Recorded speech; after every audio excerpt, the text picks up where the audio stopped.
It's the first time we're doing a running commentary at night. It's not really night. I was hoping to catch the sunset, but at least the words will have to shine now because it's getting dark. So this is the pre-Purim edition of running commentary from Chaim Alevsky here, Chabad of the West Side.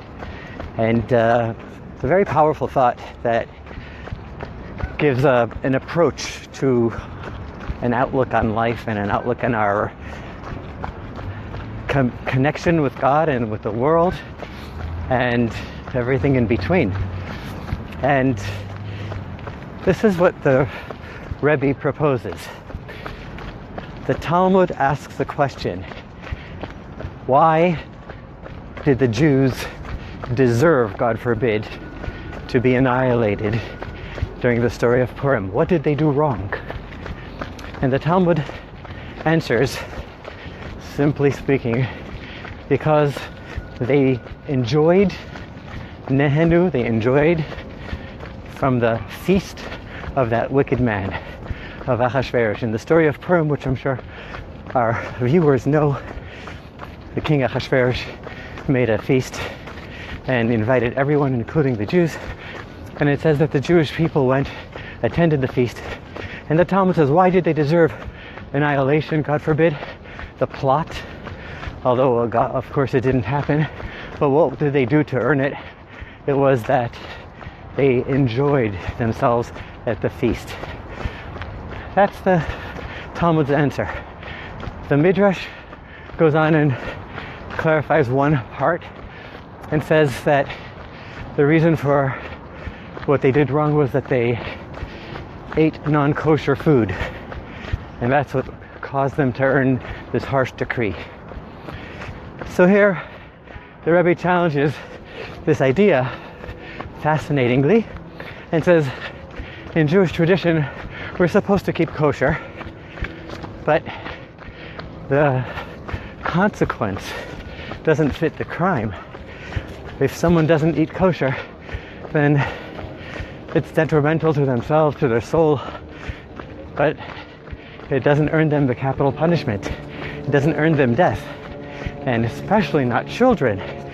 Children who are doing mitzvot for purposes of education, of to practice doing the mitzvot, they for sure don't have that great responsibility.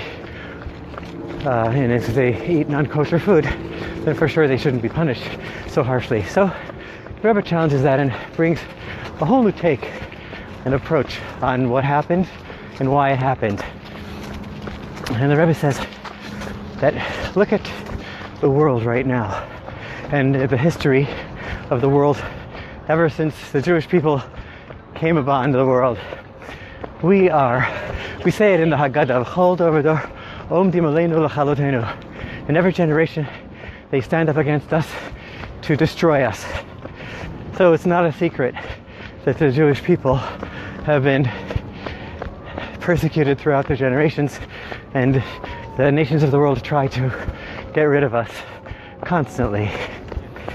The Rebbe says the Rebbe quotes the Talmud. It says we are like one sheep, one little lamb among 70 ferocious wolves. How do we even exist?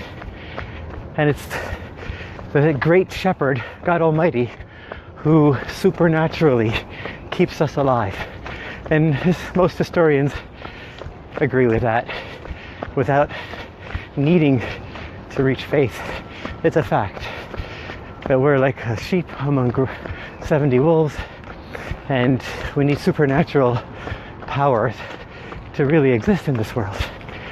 And this is what the Rebbe said. When the Jewish people enjoyed themselves, had pleasure from that feast, from that wicked man, Achashverosh was a wicked king who was anti-God. He celebrated not letting the Jewish people rebuild the Holy Temple, not letting them,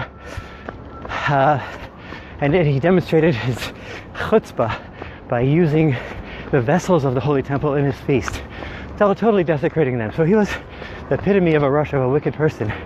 The Jewish people's enjoying themselves at that feast demonstrated that they transferred their loyalty to God, from God to this wicked king. That's the key. They transferred their loyalty from God to this wicked king. It wasn't like they were forced to go. They didn't have to go. They went willingly and they enjoyed themselves. That was the problem. And when they demonstrated that they transferred their loyalty from God to this wicked king, then suddenly they lost the reason for God to keep them alive with the supernatural, with his supernatural powers, as we can call them. And the Jewish people somewhat surrendered to the forces of nature by saying, God, here's the king and we honor him so much. They surrendered to the forces of nature. And guess what? Under natural circumstances, we will not survive. Without God's help, without us rising above nature and connecting to God who's taking care of us in a supernatural way, we have no chance of survival. And that's the key. It says the Rebbe that's why when the Talmud says that they enjoyed themselves from the feast of Purim, of the wicked person, Achashverosh, the wicked king, it means that they surrendered to the laws of nature. And when you surrender to the laws of nature, you lose the merit of being treated supernaturally. So they lost, and naturally, we're like one sheep among 70 wolves. We can't exist. So the Rebbe says, of course, let's reverse that. And everything we do, although we have to do it within the confines of nature, we need to earn a living, we need to go to work, and to do everything within the confines of nature. But we know that we're just making a vessel for God to provide his blessing for us, and we get the supernatural flow through a natural vessel. And that's what the story for today is. At the end of the day, the bottom line of Purim is, of course, that message and some more, but the mitzvahs. The Rebbe said that if you can, make sure that you find, like hearing the Megillah and sending gifts of food, mishloach manot, to their friends, and giving tzedakah, and having a feast. There's 4 mitzvahs of Purim, and the Rebbe says the most important thing is to actually find the people who, without you, most probably will not fulfill the mitzvahs of Purim, and help them fulfill those mitzvahs. Find the people who are not knowledgeable of our holiday and teach them. Share the light. God bless you. Happy Purim and happy always.